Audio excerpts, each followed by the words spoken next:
Hey, I'm Roland with mobilegeeks.com and .de, and what we have right here is the new HTC Desire 300.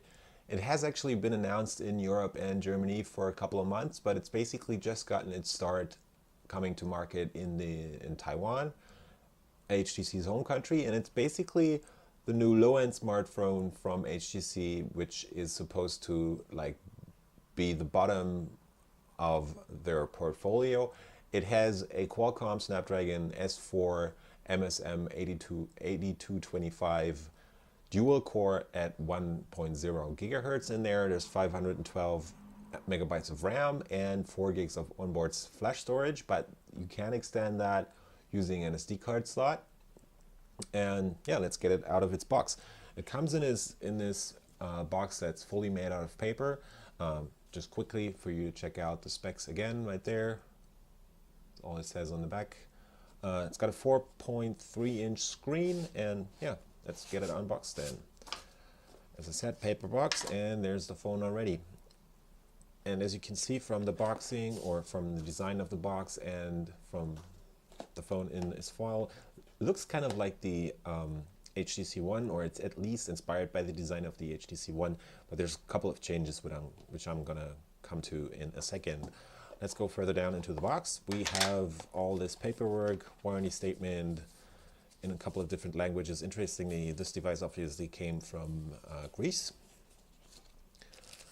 Standard micro USB cable right here, and the typical and well-known HTC power adapter that only puts out 1 amp, so it might not be the fastest charging power plug right there.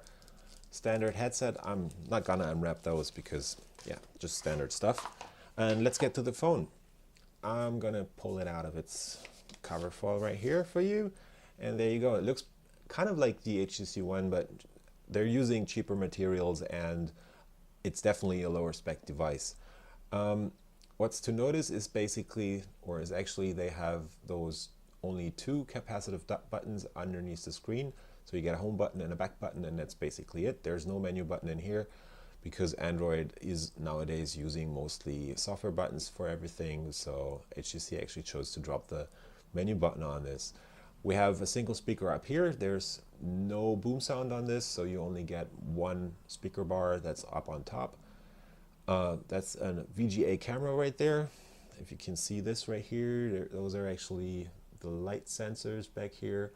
HTC logo, and it's fully made out of plastic, but it doesn't really feel cheap. It feels very light, that's for sure, because it only weighs in at, let me see, 120 grams. I already turned it on for the other video. So this is a 4.3 inch screen running at a WVGA resolution of 800 by 480 pixels, so it's not the highest resolution or pixel density, but it's decent actually. It's just above 10 millimeters thick, but it feels thinner actually, or for me it felt thinner when I touched it for the first time. We have a volume rocker on the side here, nothing except for the micro USB port on the bottom and a noise cancelling mic, and on the left there's pretty much nothing. On top we have the power button right there and the headset jack. This is a 5 megapixel camera, which HTC is putting in there without a flash, so that's kind of a letdown. We have another speaker right here, or the speaker, the main speaker, and the HTC logo. You can actually get this cover off, so I'm just gonna try and pry it off. They actually put a small piece of paper in the packaging to tell you how to get it off, but you basically just move your fingers around the corners after pressing in on the back, and then you should be able to get the back off. Just as on the Moto G, you can actually get off the cap pretty easily if you're used to it or know how to do it. We have the SIM card slot up here, the micro SD card slot right there, so you can actually extend the storage, and we have an interchangeable battery that has a size of 1650 milliampere hour, so it is smaller, way smaller than on the Moto G, for example, which just goes actually against, or at least competes in the same price class. But yeah, HTC is going to have a hard time selling this at the price that they're announcing for Germany, because it starts out at like 200 euros, and that is way too high compared to the Moto G, and I'm going to tell you why right now.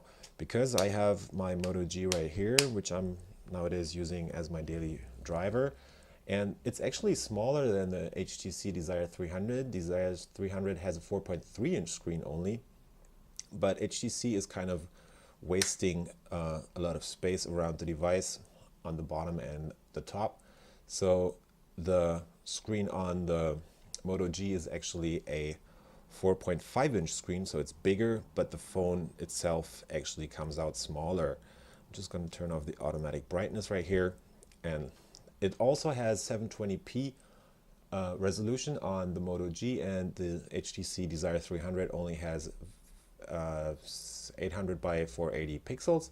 So it's basically a lower spec phone for a higher price. So you might want to think about getting the Moto G, because this actually has a quad core at 1.2 gigahertz, a newer quad core than the already pretty aging MSM 8225 dual core that's in the HTC Desire 300 right here. The battery is bigger, and there's a couple of other advances or advantages that the Moto G actually has, except for the fact that you can change the battery and extend the storage on the HTC Desire 300, and you can't do that on the Moto G. So I was rolling with Mobile Geeks, unboxing and taking a quick comparison look at the Moto G and the Desire 300. Thank you.